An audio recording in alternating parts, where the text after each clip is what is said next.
Now, hey everybody, it's Mark D here, and The dead speak! Palpatine has returned from the dead. How? Cloning? Dark side magic? Secretary of the Sith now? No! Because J.J. Abrams really fucking hated The Last Jedi. So he was like, no, I'm bringing back weird, gross, burnt Palpatine in his fucking giant baby bouncer arm. oh god.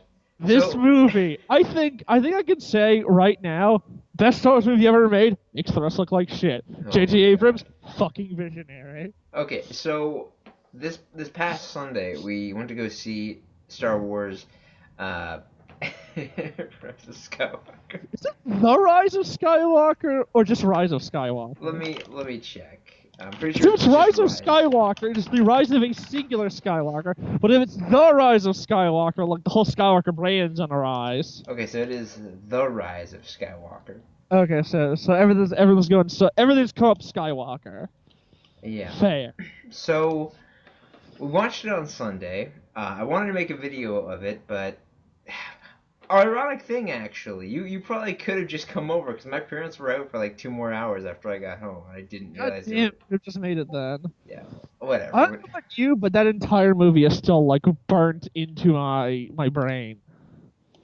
Yeah, I will not for a long time forget anything I saw in that goddamn movie. yeah.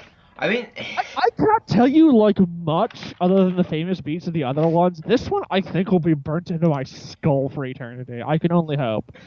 yes. Honestly, where do you want to start with this, AJ? I think we should start with the title crawl. It literally starts with the dead speak, tells you Palpatine's back alive. The best explanation we get is literally a guy saying, "Was it cloning? Like dark side magics? The secrets this only the Sith know." That's the best we get. He's just alive again. The fucking opening scene after the explaining that is, it starts with Kylo, right? Yeah, it's Yeah. really Kylo going down to the floor and cutting people. He has a big slow-mo fight. He is in a Zack Snyder movie. He is just Zack Snydering the fucking of a bunch of rebels, and he gets a magical pyramid map that we are never explained how the fuck he knows it's there. Yeah. He goes to a planet that can best be described as Mordor, but a lightning storm is always happening. Like, it is just this, like, barren black rock hell where there's just lightning everywhere. He's basically going to, like, the final boss dungeon. And he goes under what I can only describe as a hovering Borg cube. Like, it's just this hovering. Like, I swear, it's a cave on the inside, but it looks like there's just nothing touching it to the ground. Yeah, it really It's is. just a perfect square, and there's lightning inside it somehow. Yeah. And he goes through, and he's like, "Oh, follow the smell. Who here?"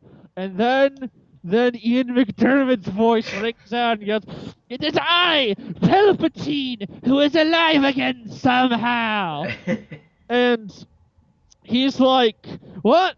But didn't you die getting thrown down a shaft by McGrampy, Anakin Sky Murder?" And he's like, "Bah! Death is just a concept invented by the Jedi." And then Kylo's like, "You know what? Fuck it. I killed Snoke. I can kill you." He's like, "Bah! I made Snoke. Look at that tube over there. Got two Snokes. One's upside down for some reason." And then, for the first of many times, I laughed a hearty laugh because there's just a tank with two Snokes shoved in, and one's upside down. Oh god. And then Kylo's just like, "Well, I mean, I guess I can't kill you anymore. What do you want me to do? I want you to find the girl because of reasons." And then it cuts to the Millennium Falcon with all of our heroes and like three people we've never seen before, including this giant yellow slug with buggy eyes who is the best character in the movie. It's because he didn't say anything. He says nothing, but I love him. He's adorable. I want his figure. He's great. All he does is like shriek in fear and his eyes bulge out. Like that's Yeah. amazing. And we only ever see him in this scene and the scene later. They get information from some rebel spy who is telling them about a spy and appears to be voiced by Mark Hamill. Yeah, I think so. And they're like, what can we give you for this? He's like, just win the war. And you get the subtle feeling that you missed a movie. Yeah. Because, like, everyone has got, like... Because Star Wars movies normally end, like, essentially right where the last one... I guess the prequel trilogy was less like that. Yeah. But I still remember, like, Attack of the Clones and Rise of the Sith. Revenge of the Sith. No, it's Revenge of the Jedi, Mark. No, it isn't. Look, I know. I talked to. I was gonna say J.K. Rowling. You ever seen those Harry Potter books by that? Shit, I can't remember his name. Fuck. Gene Roddenberry. That's the guy who made Star Wars. George Lucas, you dope. No, he created Star Trek. Oh my god. But yeah. This... It's a very awkward beginning. They take out the TIE fighters. They go back. We get the basic impetus of the movie. I think. Yeah, this is when they're like, well, we've got to get to like. The hell's it? Because I'm trying to remember exactly what sets them on the next path. I think it's just them working on information to go. No. Was it then or was it later that they go like hey, we've got to do Luke's thing and get that like secret map? No, because I think it's like the information they got from that guy. Yeah, no. So they get the information from what they get, and then they go to search for that. I think the guy was supposed to be Sith, and they end up finding like the dagger. Oh, right, because at first they think the guy they're looking for was a Jedi, but he turns out to be Sith. Yeah. Right. They're looking for, like, whatever happened to that Ochi guy who Luke knew. Yeah. And then it turns out Ochi was actually a Sith, and also it turns out to be literally the exact guy who killed Rey's parents. The one guy who owns this ship, apparently, because Rey is very insistent this is the only one that exists and she's seen it before. Oh, my God. And also he killed her parents, which, by the way, her parents... turn out to be nobodies who sold her to some fucking piece of shit scavenge bastard, but also they were nobodies because they gave up the Palpatine name. Oh, that's right. In the new canon of Star Wars, Sheev, Palpatine fucked. Palpatine did the fuck. I want all of you listening to remember now, Palpatine stuck his dick in people. And made babies. At least one baby. When he was a younger guy, I think he could get some strange. Yeah, like it's been canon that like in the original canon he fucked with some alien lady who he then like either had killed or disappeared. And then gave birth to a beautiful boy named Triclossus, who is the greatest Star Wars villain of all time. He's like Kylo Ren. If Kylo Ren didn't even have the Force powers, it was a bigger wiener. I love Triclossus so much, and I'm sad that this movie spits on his grave after he got zapped by Leia's eye beams. Jesus Christ! This movie as a whole, I actually found okay. I'm not gonna the best parts, dude. Yeah, not to deny the very big problems with it, but at the very least, it was funny. Bro, we gotta get to how the map works. Oh, wait. Okay, so Palpatine sent Ochi to kill Rey's parents and bring her back because he needs a granddaughter to be his heir. It turns out his plan is basically the strike me down with all your hate plan. Mm. But, so he sent Ochi with a knife. And inscribed on this knife in Sith is a specific location that's basically you point it at a very specific part of the broken up second Death Star. And that tells you where to find on the Death Star the Wayfinder, that only two of which exist. The other one is just hanging out on some planet where some rebels are running around, and then Kylo kills him and takes it. But the one he sends him after is the really obscure one in the hunkering wreck of the Death Star, a planet full of storms and like tidal waves. So that Death Star is probably going to wear down pretty quickly. Yeah.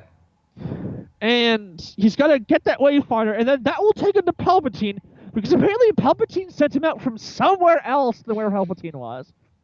And he murdered Rey's parents with the knife that is his only way to find his fucking way back. And then Ochi, instead of like going right to where the knife tells him, he decides to land on this one particular really like burnt and blackened sand area, like near it on this planet they go to, and then decides to, like a dumbass, just like walk into quicksand, get trapped in an escapable pit, and just fucking die there. Like this great Sith hitman that Palpatine sent either got killed by dehydration or just a big ol' snake. Yeah. I mean, is the implication supposed to be he hurt that snake and that snake's been hurt for years? Yeah, that's the assumption, I guess. The snake shed and they heal. That snake should be fine. Unless, Yeah. Okay. What if Ochi was trapped under there for like 20 fucking years? Yeah. Ran to a snake, died, and immediately exploded into bone. like he force lighting the snake, and then the snake pulled a lightsaber out and reflected it back into his face and blew off all of his skin. Oh my god. This movie gets ridiculous. And it's such a great movie. There are other rough beats we've got to get. Oh yeah. Then Rey decides to wander out into the desert. One thing I do like, I'm going to mention at this point, when Kylo and Rey do the like Force Mind Link thing, and then he snatches the necklace from her so he knows where she is. It's fucking weird. It is so weird that they can do that, but like I like that they use it for clever things. Yeah. Like there's that, and there's like a few other moments. Like he knows she's in his room because he like ends up hitting something of his and noticing like Kylo is actually pretty proactive and smart in this. Yeah. But oh my god, his helmet. What I will say is, just in general, all right. So if we compare it to The Last Jedi, which AJ hasn't seen, but I have, it's just like the mind link in that. It kind of has a bit of a connection, but it never goes to the extreme where they can touch one another. And that's what I don't quite understand in regard to this movie, how it became that much stronger. Maybe it's because J.J. Abrams fucking decide that's how it works. Like, maybe just because they stated before that I think it was, what is it? It was Snoke or it was like Palpatine that was forcing them together. No, it turns out every single voice that was talking to Kylo Ren was actually Palpatine doing an impression, which I love it. Truly the greatest of all the puppet And afterwards, like, he goes to his fucking piece of shit broken Darth Vader helmet and is like, Vader, give me advice. And then Vader gives him advice. I'm like, did you forget? You just talked to a guy who said, by the way, the Vader voice is me. Vader, give me advice. You should do exactly what Palpatine tells you to do. You're right. Wait a minute. Kylo's stupid fucking broken helmet. But yeah, so... Like, how great is it that literally when he shows up with his new helmet, like, two guys are like, wow, your helmet looks really cool. Yeah, it looks great on you and not at all shit. Like, no one wants to make Kylo feel bad in his poor life choices. Just the concept of this. So, we're in the future, or a long, long time ago. I don't know anymore. We are we are so far back, we've looped into the future. So basically, in the future, where robot hands exist, and robot legs exist as well, you can't fix a mask properly enough not to show the cracks in it. Mark, you are forgetting this is also a world so futuristic that a woman died of sadness. A medical droid said she has a broken heart and is dying. This movie just it has a lot of silly moves. I'd say... God damn it. We are going all over the place, but like it's not like the plot doesn't go all over the place. Yeah, I'd say like my favorite moment beyond like the cringy ending, which we will mention, By the way, Oh. spoiler alert for not mentioning it, you dumbass. But okay, so there's one scene where No one gives a shit about spoiling this movie. People are either going to or going to not see this. there's one scene that I remember distinctly. I cannot even remember how it happens. Actually, I think this was around the time that Ray had found the machine. She was on the Death Star. She goes into like this dark, shadowy room. Oh yeah, Evil Yeah, Ray! and we see an evil Ray with one of those like flip dual sabers, and she flips it open, and then she like growls, and she has like these sharp Yeah, teeth. she does the. Remember that time where Palpatine like lunges forward and like growls and gets really sharp teeth from like was it Return of the Sith? I think. Revenge of this ass. Yeah, yeah. Actually, no. You know what it actually reminds me of more? What? Remember when Bilbo gives the Mithril jacket? Yeah, no, yeah. Actually, that does. It very It's much literally does. that. She literally is Bilbo Baggins. It's so It's funny. uh, And like it, it doesn't exist, but like she had a lightsaber fight, and it's just like all I can think of was like, oh my god, are are we going like Force Unleashed places? Jesus Did Palpatine have a backup evil Ray? He just forgot in the Death Star. Uh, Because oh my god. it's ridiculous. But let's talk about other things other than Ray. So we got more more uh, OTP with Finn and Poe Dameron, The which is best. amazing. Which, by the way, I think this movie, like, let me be straight up. Poe Dameron, in my honest opinion, within at least the last two movies, wasn't bad, but he basically felt like either a trying hard to be Han Solo that was okay. He was okay in Force Awakens, or a reckless, hard-headed idiot in Return of the Jedi. Not Return of the Jedi, the Last Jedi. And then in this movie, I think he actually does a lot better because it goes a lot more in depth in regard to I the character that he is. I mean, like the making your own Hispanic lead an ex drug dealer is kind of like, yeah. But like also the fact that they keep pissing about like, oh, you were a drug dealer. It's like, dude, Han Solo was a drug smuggler too. Whoa, whoa, Like, whoa, whoa, did you whoa, all whoa, forget whoa! he traveled Excuse me. spice route, the Castle Spice Run. Yeah, Poe Dameron is not a nerf herder. He is a spice runner. There is No, a difference. both Han and him, they ran spice. So why is it like a big deal when he does it, but like, oh fucking, because you goddamn know, even after becoming General Han Solo, you're still like, yeah, I made the Uh, Castle Run in like 546. yes. Yeah, look at my big muscles, I'm cool. But Uh, it is interesting to see like a little bit of this. And to be honest, like let me be let me be straight, guys.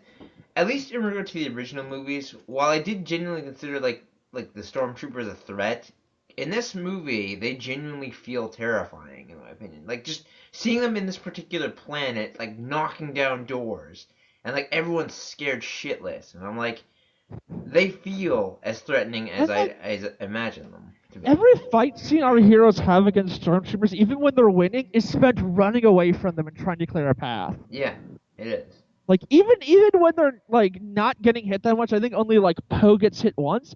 It still has the feeling of like if they stood and Mm. tried to fight them, they would be easily overwhelmed and killed. Yeah, And like the stormtroopers do beat them at one point. Like they just surround them, and then the heroes have no choice but to give up at one point. yeah, And they they only do. get out of it because Hux is the I am the spy. Hux, why are you the spy? I don't care whether your side wins or loses. I just care that Kylo Ren loses.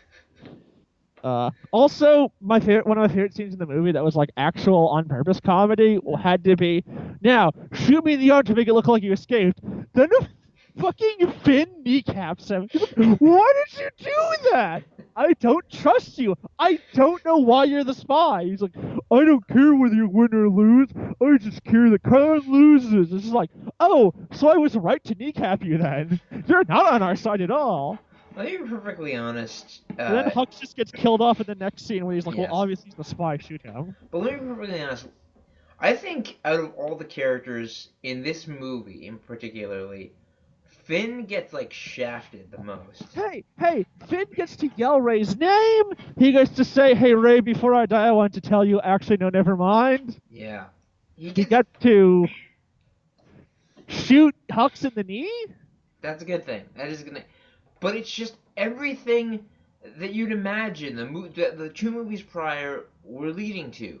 Either him maybe saying he likes Ray or something along that lines, or Rose, who by the way, I like Rose. The No last screen time for you, Rose. We need to make room for fucking CG Carrie Fisher. the That last is the actual Jedi explanation.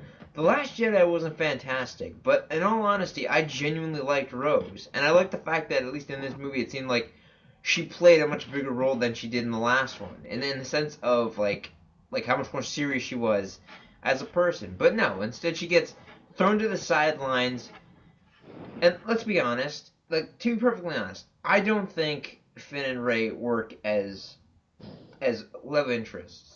I don't think there's a good character so far to be a love interest for Ray. I don't feel like she's got that chemistry with like Whoa, anyone. what about the smooth the smooth Ben Solo? Oh, we'll get to that. We will get to that. Trust me, we will get to that. But what do you like about Finn's new love interest though? Girl Finn. I I don't dislike girlfriend as a concept, but it never feels like she is his love interest. I don't care. Like if like let's say all right instead of I like mean, how okay, I will say I like the idea of like this whole group on a planet of ex-stormtroopers. yeah That could be a nice backdoor pilot into a spin-off that's just detailing like what the fuck happened with these ex-stormtroopers. yeah my thought would be like something along those. So you know how Chewie gets kidnapped, right? Let's say Ray! Chewie got kidnapped! He's in that ship! Ray, pull out the sky! Ray pulls out the sky. Kylo Ren fucking walks out of his exploded TIE fighter completely fine. Tries to push it back into the sky. And then Ray gets so angry that Kylo Ren did not die in a fire that she accidentally lightnings the transport, blowing it up, apparently killing Chewbacca. oh god. We gotta do it for Chewie! Also, I love that, like, Kylo Ren then fucking teleports away? Since when can Kylo teleport? Yeah. What is it a power he has? What's I just that force teleportation? I did not think there was force teleportation. yeah no well I will allow force. Maybe he did force speed. Like, maybe force. maybe. Maybe the moment she turned away, he ran really fucking fast behind a rock. My point is, Finn could have done so much better. I do like that he essentially takes lead of these ex stormtroopers. That's pretty interesting. I mean, best option is like them and maybe Lando just like getting their own spin-off. That'd be pretty good. Yeah. Okay, so it's apparently a rare force ability that I think so far maybe just Darth JS has shown. So it's possible that Ben Solo, the reason he kind of sucks is he put all of his points into getting the rare prestige skill force teleport. It would explain how the fuck he got to the final battle. Because fucking Ray stole his ship. He just shows up there with a TIE fighter that we have no idea where he got. By the way, small side thing. Put put your XP points into missile skateboarding. The best. I love when she surfs down the little sand dune. Yeah. For no reason other than she just wants to surf down the little sand dune. Yeah. I mean, I gotcha right. I too wanna like slide in a little sand dune. But yeah, so eventually, gradually getting through the plot here, Ray and quickly to talk about what's good about Poe in this movie. sorry, do you want me to, or do you want to do it? Yeah, but like, I kind of like Poe's turn into being like the. I mean, I don't know much about Poe other than reading the synopsis of the other ones, but like, Yeah. I kind of like his whole position as like the reluctant new leader of the like the Resistance, because like General Leia apparently their only general dies by taking a nap so that because okay, it turns out if Leia had become a Jedi, Kylo Ren would die, so she had to stop being a Jedi so he survived, which leads to her like basically falling asleep and dying so she can tell Kylo, hey, stop being a bad guy, leading to Rey stabbing him, and then she goes, no, Rey, please don't kill my son, and Rey force heals him. Oh my god. Honestly, sorry. This is great because spoiler, Leia sacrifice does ensure that Ben Solo lives to the end of the movie. 100%. He is just doing great. He's running a tattoo business. He has like a nice spray painted like van with like some metal, like heavy metal decals on it. Everything's good. Everything's come up, Benzel. He's got an ill-fitting mustache. Doing great. By the way, just to mention it. Okay, straight up, Leia's sacrifice was a waste in a sense, but I freaking love that they brought Harrison Ford back for that scene because it's actually a really good scene. Yeah, it is. It it's fucking kills. Because it's Kylo basically like, like everything I've done, like I don't deserve redemption. I'm like terrible. I should just wait here and die. Yeah. And he's like, no, Kylo Ren is dead. Ben Solo is alive. And like that steals him. So he's like, you know what? For the first time in my life, I'm gonna do the right thing. I'm gonna help Rey fight Palpatine. And it's dumb that he throws away his lightsaber because he's in the next scene we see him in and he gets his shit wrecked. But like, I love him having the convo with like, his dad and like deciding, you know what? Like, you're right. I've got to do the right thing. I've got to atone for what I've done. Yeah. Like, it's a really heartfelt scene. You know what I would have kind of loved, actually? If Ben kept his lightsaber, and then, like, next time we see him, like, let's say he comes back, like, from behind, like, it looks like he's gonna go... No, like, so let's say, like, he's coming. He's gonna go attack... It looks like he's gonna go attack Rey, alright? And then he flips on his lightsaber, and his nice three-pronged lightsaber becomes all blue. And it's just like, yeah, motherfucker. You just got an extra kyber crystal somewhere. Yes. I mean, I do kind of like the him and Rey wielding like Luke and Leia's lightsabers. Like that's a neat touch. Yep, just like brother and sister, and just like Luke and Leia, we know some shit's gonna go just down. like Luke and Leia, they kiss. Star Wars. It introduces incest. I mean, again, I do like the route they did with Kylo Ren's redemption, but like, I do not approve of the kiss. I don't. Oh, they do not have sexual chemistry at all. No, they don't. It's terrible.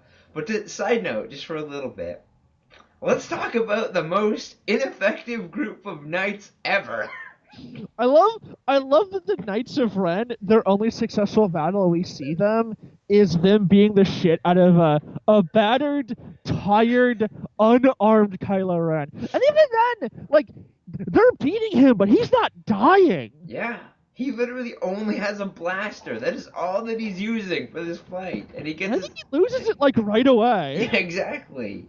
The moment he gets a lightsaber, he takes them out like nothing. They barely put up a fight. It's one of those things that makes me genuinely question, were the Knights of Ren an afterthought, or was it just stupid writing? Like, really, that was pointless.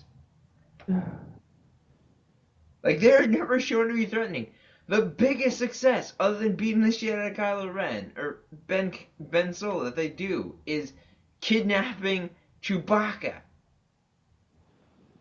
Actually, I don't even know if that's them because they have a bunch of stormtroopers backing them up when we see them. Yeah, but you can see that one of the Knights of Ren like sees Chewbacca coming out of the ship, so most likely they informed him. I mean, I think what they were going for was a heroic resolve. Let's defeat the overwhelming numbers, but like, it would have been way more interesting to actually have like Kylo have to think strategically to get an advantage, or even that like. I mean, it would have probably made more sense for them to like fight in the throne room. Like he arrives in the throne room, the Knights of Ren go to fight him, and then him and Rey team up on them instead of Rey defeating. Okay, this is one thing that annoys me.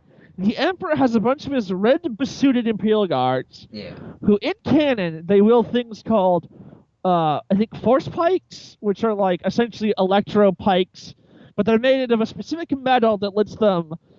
It's like those tonfas that can like block lightsaber strikes. It's made of that Yeah. metal. Yeah. So the whole idea is they're all like peak level training, and they wield weapons that can counter like lightsabers and have electroshock things. So if they land one good hit in a Jedi, it's over. Yeah. So that's what they're threatening is they're masters of melee combat that fight Jedis in groups, and like Jedi fucks up once, they can take them down. They have weapons that can block lightsabers. And what did they fight Rey with when she fights them? Blaster. Yes! A thing well known for Jedis having no counter for. Oh my god. Guess how she counters it. She deflects the blasters into them, and they just keep firing until all of them die. Just a sidetrack. Oh. With the design, okay, the blaster aspect is stupid, but I fucking love the guard design. I like the cloak and the red mask. I mean, that was Lucas, all Lucas stuff, because those guys have been around since like the old one. But like, yeah, I fucking love Imperial Guards. Yeah. Okay, small tangent. I used to play before I started playing just fake Grand Order, both the Final Fantasy mobile game, which is really good, and the Star Wars one, which has no plot, but like the gameplay is really fun. Yeah. And they'll always have a special place in my heart, because Imperial Guards in that are fucking OP, and I love them. Their basic attack can stun if they're below a certain amount of HP. They have a skill that, like, force targets. Like, if an ally gets low enough health, it force targets on them.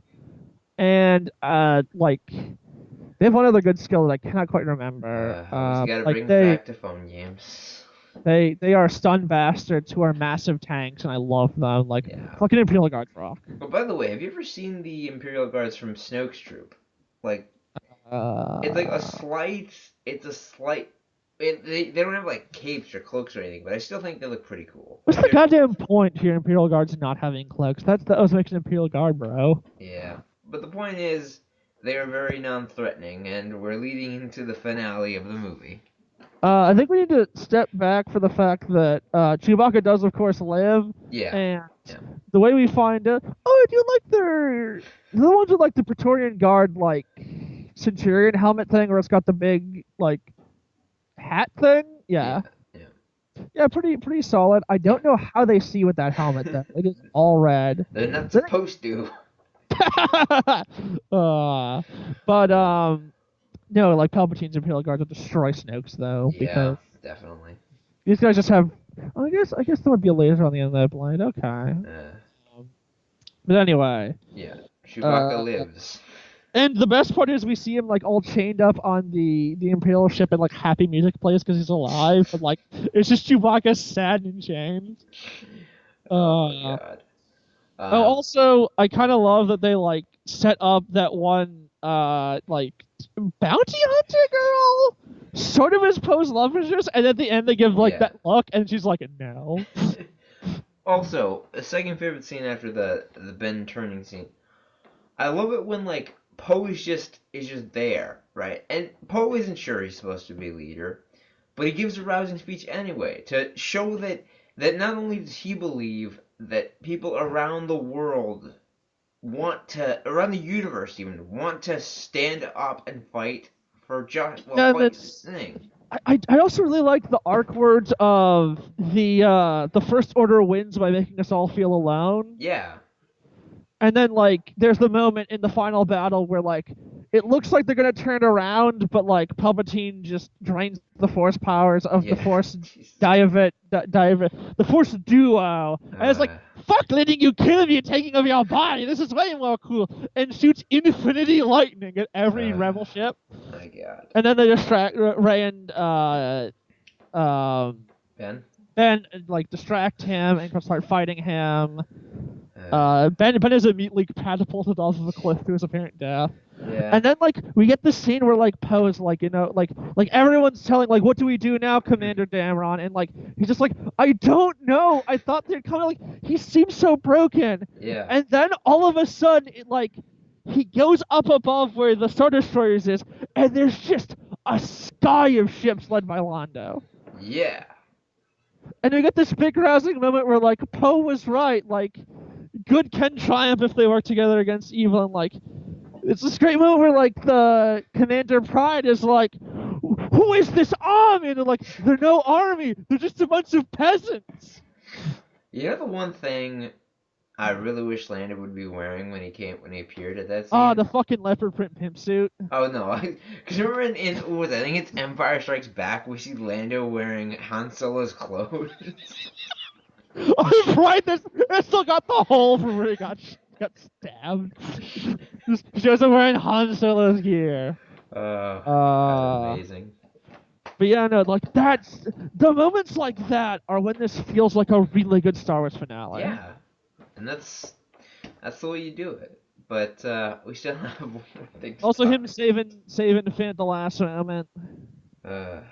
Yes. I also love that, like, that one planet with Babu Frick and that one lady whose name I can't remember gets blown up. And the reason I remember Babu Frick is because I kept making jokes about him making the Omnitrix.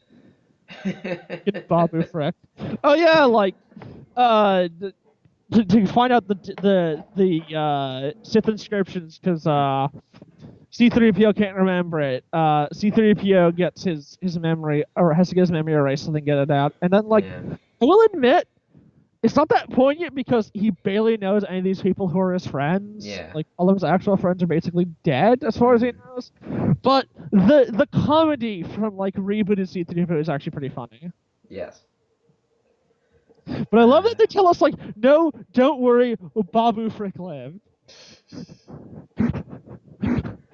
I'm trying to remember. Did someone not clap when Babu turned out to be alive, or cheered? I think so. Yeah. Hell yeah! Someone is really happy that Babu Frick lived. So to get to the finale, though. Yeah. Do you have anything else to cover before the finale? No, I think we covered most of the major stuff. Okay. So again, Ben got hilariously fucked off into just this pit. It's dead as far as we know. Yes. And then Palpatine's doing the lightning thing. Rey deflects it. She gets really close to him, pulls out the second lightsaber. Some of this makes her deflect better, and she deflects it into his face, causing him to burn. He Raiders of the Lost Arcs away. Somehow this kills Rey. Oh god. Rey is just dies of the force of deflecting lightning at this old fuck. By the way, you know what really bugs me about Leia's lightsaber? The fuck is it blue? Like, come on! Pick another color. Pick green at least. Don't have the same color as your brother. Like, you're supposed to be. No, make it better. Green is Luke's color, man. That is his own choice of color. Leia, go take from the very well taken. What was Leia's color? I mean, there are in fact white lightsabers, I believe. Yeah. That would be kind of to get a rare color. Yeah. Maybe yellow. Yellow's yeah. his color. I mean, Rey got yellow too, so like. Yeah. That'd be kind of neat if they both got yellow. Maybe purple. Purple's pretty rare. It is rare. I think Mace Windu is like the only Jedi in history to have a purple lightsaber. I'm trying to think what color would be like the choice that they would have made. By the way, just to say, so skipping a little bit ahead, but Rey does eventually make her own lightsaber, and the thing that I'm questioning in my mind is, up until this point, she's been using either Luke's or Leia's lightsaber. When did she have time to learn how to build her own? And where did she find a yellow kyber crystal? Oh, it was the loot for defeating Palpatine. She looted. He just had those on his inventory and just looted them. Well, then again. Okay. Sorry. Okay, you want to continue? Yeah, let's just because she does have like all of those history books on the Jedi, so I'm assuming there might be like a map to that kyber crystal chamber. Yeah. I'm sure she could acquire a kyber crystal. And, like, I know how Jedi's make their lightsabers, and like if she has instructions, she could probably figure it out. It's basically they levitate the parts into place so that the kyber crystal fits in just right. Yeah. like I feel like with a good enough control of the Force, and she can pull a ship. I feel like she could easily Hmm. uh. Well, apparently, according to Carrie Fisher, she wanted Leia's lightsaber to be purple. So Hmm. yeah, okay, so purple lightsaber for Leia. Okay, perfect. Yeah, why is it? Why is it not purple? I Okay, don't know. anyway, so Rey is dead. I can't remember if Poe and Finn show up because they do nothing in the scene if they did. No, they didn't. And then Ben Solo climbs up from the pit, and straight up, someone claps. And I was like, "Oh, this is not going to be your day because I know what's going to happen." So Ben Solo, might have been their day, I guess. But Ben Solo force heals Rey, and then they kiss. Oh It God. is the awkwardest kiss I have seen. And then they just kind of stare at each other for a bit, and then Ben Solo falls over dead. The force of healing her and kissing her so wore him out that he fell over dead. And So, like, person who clapped, yeah, sorry, Ben's dead. And then the best thing in the entire movie happened. oh Like, God. like Obi-Wan Kenobi before him, Ben Solo's body fades away to join the Force. And I laughed so hard I ran out of breath and had to brace myself on the railing to not fall over the railing and die, fading away, much like Ben Solo. And the rest of the movie, I'm like, give me Force Ghost to Ben with Hayden Christensen. Abrams, do it, you coward. Give me Adam Driver, Hayden Christensen, Ewan McGregor, and fucking Puppet Yoda. Give me them all staying together and just nodding approvingly at Rey. So, Just Leia shows up, Leia and Luke show up. Fucking Han's ghost shows up too. It's like, also I was a Jedi. It seems to be just a regular ghost, like yeah, a regular just. I mean, I'm assuming that's all in like Ben's head, yeah, but yeah. That's the assumption, I'd say. I mean, there is that theory that like, because it turns out Finn's like that, that like Han is like very lightly force sensitive, and that's why he's so lucky. Mm. Like he has just enough force that he hears the voice in his head telling him like you know, like the make the lucky moves. Yeah. Cause like there was a character in Star Wars who was like a really weak force user, but like they were still really lucky because like they had that like little voice in their head that told them like what way to dodge. Like their instincts just told them the right way to dodge, and like they knew what to bet on, and like because like Finn turns out to be like that, where like just he's like just barely force sensitive enough to sense the force, but he can't really seem to use it. Yeah. Which is presumably what he was gonna tell Rey. Which would been kind of great. Rey, by the way, I'm force sensitive. Okay, that's cool. I guess we're dying. Yeah. So Um, we leave off. Rey goes to drop off the lightsabers of her mentors on the on clearly the greatest planet for both of them, Tatooine. literally the shittiest planet in all space. Name a worse planet than Tatooine. Alderaan, because it's destroyed. just throws his lightsaber into the fucking asteroid belt of Alderaan, where she would have wanted to be. So, so Rey digs up a hole. She buries the. Slides on a little metal trash can slide. And then this person comes over. The And then, old lady is like, yeah. What's your name? I've not been seen anyone here long enough. I forgot who owns this place. Who are you?" And Ray's like, "Ray," and she's like, "Ray, what?" And then Like she looks she looks over. out in the desert, and it's just like, what is she looking for something? Because it's like all desert, and it's like nothing. And then the two big superimposed ghosts of fucking Luke and Leia appear in the sky to smile at her, and she looks back and goes, "Rey Skywalker." And then I laughed the second hardest I did that night, because I did not know those ghosts were gonna show up. I knew she was gonna say Rey Skywalker. But like, oh my god, when the ghost showed up. I I actually knew that was gonna happen. And yet you still laugh so hard. It's just because it's so silly. Did you know they would be that janky though? I didn't know that. No, I just because I read through the synopsis on Wikipedia like weeks beforehand. They look way too big when they show up. But it's just like, Foss's face in the sky bag. oh god, Ray, Ray, Skywalker. would it be great if she was like Ray Palpatine? They're like, whoa! No, yeah, Ray Palpatine. She pulls out a lightsaber, red lightsaber. She kills the woman that asked. No, yeah, like it's like Ray Palpatine pulls out the diamond lightsaber, does the shark teeth. I'm alone, so I'm Ray Solo. So that's pretty much it. I feel like there's still more to speak in this movie. Yeah. I cannot think of anything else. Yeah. Um. In all honesty, though. Oh, we forgot an integral part. What? The Star Destroyers. Oh my god. For 30 years, I have hidden these Star Destroyers in this pool. Just Palpatine had fully manned Star Destroyers underwater for God knows how many years. Oh god. What else? How great is it that his cult is all killed by like the rocks falling? Well, that deals with that problem.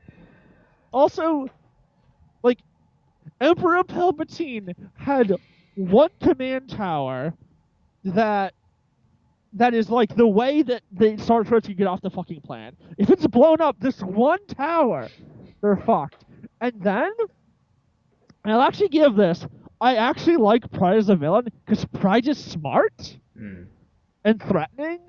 Because what does Pride do when he sees that they are trying to, like, blow up the tower? Turn off the tower and activate the one on my fucking command ship. By the way, something that always frustrated me about that. Why did they not destroy it anyways? Like, seriously. I don't know. Like, they really should have. Also, like, what reason was there that they couldn't just shoot the one on the ship other than, like, it would have been a hard shot? I don't know. It's ridiculous. Well, actually, I think it probably has some sort of, like, to go with explosives, it probably has, like, a laser deflection shield on just that part of it. Yeah, probably. Yeah, so, like, they probably couldn't have just shot it with lasers unless they hit it a lot of times in a row. So, like, yeah. Although, I don't get why Pride does... I guess that Star Destroyers cannot lean well, because he doesn't just try and lean their horses off. Yeah. Also, another great scene. Actually, I guess, like, he'd have to engage anti-gravity to lean it, otherwise he'd, like, just slam into the side of the wall. Yeah. But, during that scene, it's like people have landed on our ship. Scan for their speeders. We can't scan for their speeders. Why not? They're not riding on them. They're on a fucking bunch of oxes. So, in short, the movie was okay. It was very funny when it was unintentionally funny, and it was pretty funny when it was actually trying to be funny. Yeah, in the long run, I think I definitely enjoyed it. Yeah, so did I. And, you know, that's it, basically. That is it as far as Star Wars is going to be for a while. I mean, I'm sure we'll get, like, Solo 2 and other things of that nature. I mean, we got Resistance right now. Resistance actually looks pretty good. I've caught, like, bits of episodes. It looks pretty solid. Resistance I still haven't seen. I also haven't seen Mandalorian. It feels very, Star Wars Rebels-y. Yeah. Like kind of like the gimmick of them having like a member of the like a TIE Force and like the main character were friends. It seems doesn't seem like she's like a traitor so much as they're friends on the other side of the war, and I kind of like stories like that. It's one of the things I did like about Gundam Seed, that the main characters were like on opposite sides. I was actually just gonna mention that. It's like the best Gundam series by far. No, I'm kidding. Gundam Seed Destiny wasn't the best Gundam series. G Gundam was the best series. I mean, I'm gonna say it. I'm gonna put it out there. I did actually like Gundam Seed for all its flaws. I will not defend Destiny though. Destiny. I cannot defend Destiny. And you might not think this has nothing to do. Hey, Gundam has laser swords, guys. Come on. Look, we all saw that one Star Wars short film where the guy straight up ripped off like classic Mobile Suit Gundam art. I hate that short film, if for no other reason than the fact that it keeps showing like the main TIE pilot without his helmet, but every time his ship gets hit, he's suddenly wearing his helmet. Yeah. And then will not when his ship starts rocking. And that is I do not like. That is bizarre Hmm. design. I don't Oh, know what he was going for by with the that. way, since this is probably like one of the only things we're gonna Star Wars things we're Which gonna is talk just the about, better art than this which also. is like one of the only Star Wars things we're gonna talk about on our channel. I have to say, out of all the lightsabers I've ever seen in any piece of Star Wars memorabilia, my favorite of all time is Kanan Jarrus's because it actually looks like, at least like the top piece actually looks like a proper katana, and it just looks awesome in my opinion. I was always kind of partial to like what's his name? I trying to remember the main character from that. Ezra. Yes, I kind of always liked Ezra's like stun gun lightsaber. Oh, okay, yeah. It was really neat. I liked it. But no, the best lightsaber has to be the three-piece staff saber. Hmm. The fucking where it's three hilts with a small hilt in the middle, and there's fucking lightsabers, blades for like the chain. Yes. Ah, fuck me. I love when I stumbled upon that. Yeah. But anyways, we're up to 51 minutes for God's sake. We gotta go an hour talking about Star Wars. We should watch Mandalorian. I want more Baby Yoda. Baby Yoda's best. I wouldn't mind doing like I mean, podcasts of it and stuff.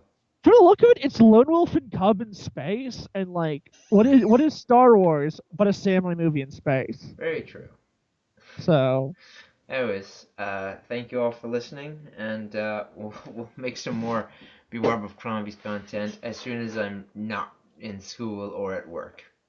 we're never making anything else. This is a grand finale. It's not a grand finale. Once I'm finished school, I have an entire summer. In fact, from like near the end of April till throughout the summer, I'm not going to be in school, so we'll have a lot of time to make Bewarb of Crombies. Anyways, thank you for watching, and good night. May the Force be with you, and may when you die, you will fade away into the Force, like Adam Driver did. May you Clearly, become a big superimposed ghost and look at your loved ones as they wander a desert. clearly, the greatest of all endings is seeing Hayden Christensen. I'm still angry that Hayden Christensen and Ben Solo were not there. Okay, come on. Hayden Christensen's he's got some real serious work now, right? Am I right, folks? Is he still acting? I don't know. It's that. But anyways, have a good night, guys. Uh, You gonna say bye? uh, oh yeah, never forget that Emperor Palpatine's first name is Sheev. Also, the Sith invented death.